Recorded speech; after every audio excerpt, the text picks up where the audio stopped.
The Department of Transportation puts numbers on tires so people can identify if one's expired or not. The problem is they put the number on the back of the tire. Sometimes law enforcement use ankle monitors to keep track of people while they're out on probation.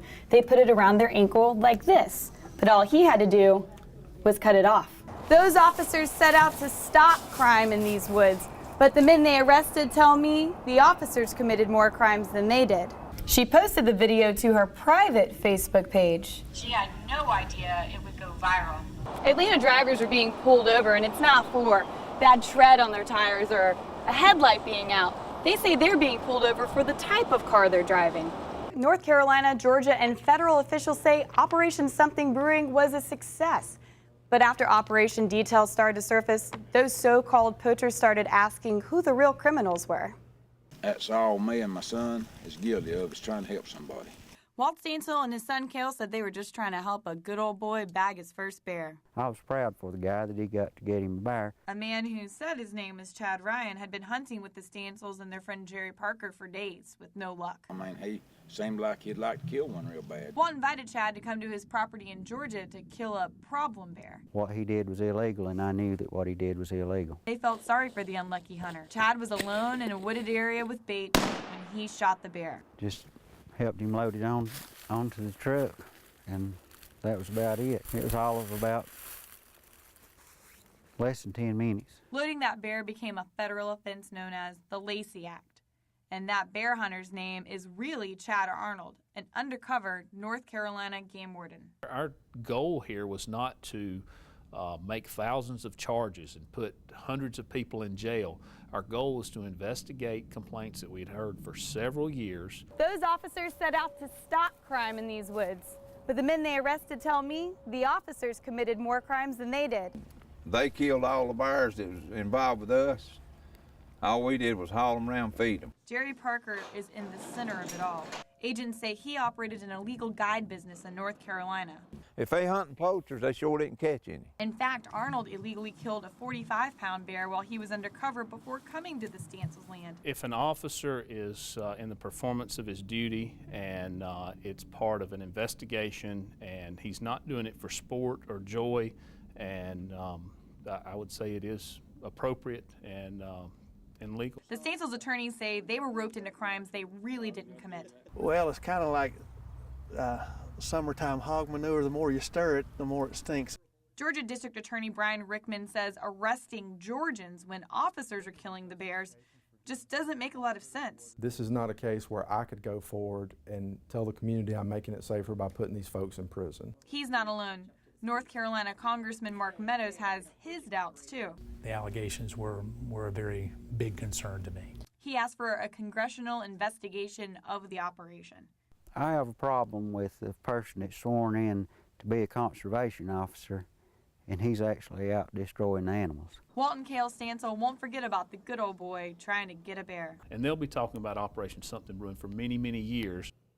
This press release from the Georgia Department of Natural Resources says the operation involved about 80 violators. All those agencies say there's not a master list of these people, and we were only able to confirm 55 of the accused. Reporting from the newsroom, Terah Boyd, Channel 2 Action News. This is the last round of hearings before the corruption trial is set to begin, so a lot of things were discussed in court today.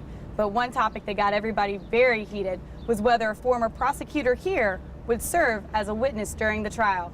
Let me finish my argument. Not WSB searching my character, sir. Okay. Attorneys from both sides did more arguing with each other than about the facts in the case against ousted DeKalb CEO Burl Ellis. To state lies about our office, Judge, if he's going to start on this, I am not going to sit here and take it. The problem, whether a district attorney's former chief assistant can now be a defense witness. The prosecutor, who now works in Cobb County, alleges his former boss was after Ellis. They are claiming that there's some sort of violation by Mr. Geary and by Ellis counsel for what Mr. Geary did, which is an honorable thing. And that investigators broke the law while making secret recordings. I'm about to lose patience with the both of you, okay? I have instructed you to get to your argument, and that's what I want to hear. The judge just wrapped up court for today, but we'll be back at 9 o'clock tomorrow morning. We may even get to hear some of those recordings prosecutors plan on using during the trial. Reporting from DeKalb County, Terah Boyd, Channel 2 Action News. A 15-year-old boy continued to spend time behind bars even after an officer here admitted that he lied on the stand. When we started asking why, that's when county officials started pointing fingers at each other. Antoine Wheeler is the first to admit that at 15, he was no stranger to crime. Like when I was young, I used to steal and stuff because my mom and dad had enough money. But he was convicted of a crime he says he didn't commit. A DeKalb County woman called police after noticing a strange vehicle parked outside of her home. Officer DeJuan Hudson responded and said Wheeler was behind the wheel. When they showed me the car, I was looking like I ain't never seen that car in a day in my life. But Wheeler says his run-in with Hudson happened streets away. While I was handcuffed, one of the officers hit me in my stomach. And when I bent down, one of them hit me in my face. The injured teen was arrested for auto theft. When the case was heard in front of a judge, Hudson was the only witness. And I observed a grayish vehicle with it was occupied by Mr. Antoine Wheeler. At the time, he was in the driver's seat. Hudson's account sent Wheeler to this youth detention center. Wheeler felt helpless. After hours of interrogation, Hudson came clean to internal affairs. He resigned, but Wheeler continued to sit behind bars. I missed 2 birthdays, 2 Christmas, Thanksgiving, all the holiday, prom. Well, it is hard to fathom, and it should not have happened. DeKalb County Police say after their investigation, they told the district attorney's office about the lie. I don't know what happened from that point.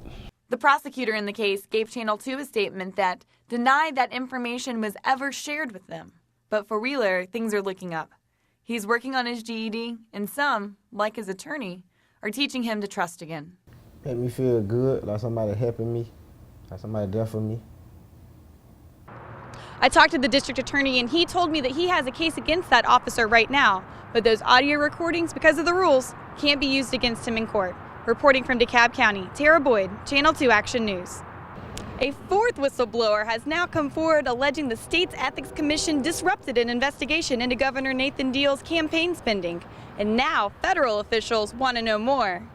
John Hare, the former media specialist for the Ethics Committee, says Executive Secretary Holly LaBerge asked him to take documents about Governor Deal's spending off the public record. And in some cases, she asked him to alter them. If I didn't say something about it, that is going to help change. Now the feds want to know more. They've already contacted the current staff attorney, who was the first to come forward with allegations against the commission. I noticed some irregularities. Obertine says her boss's relationship with the governor caused tension at the commission and disrupted an official investigation. Because she was meeting behind closed doors with the governor's people, and apparently everything that I did was meaningless. According to Hare, LaBerge stepped in when the commission was getting too close to discovering Deal's fraudulent campaign spending. I think that they had sufficient information and proof to move forward with an investigation on the governor, and they were ready to sign the subpoena. Harris says he will continue to help with any investigation with the hope of fixing the committee. There's too many people that look the other way in situations like this. Holly LaBerge and the governor's office said that they will not comment on an ongoing investigation, but they did say that they're willing to cooperate with federal officials. Reporting from the Capitol, Terah Boyd, Channel 2 Action News.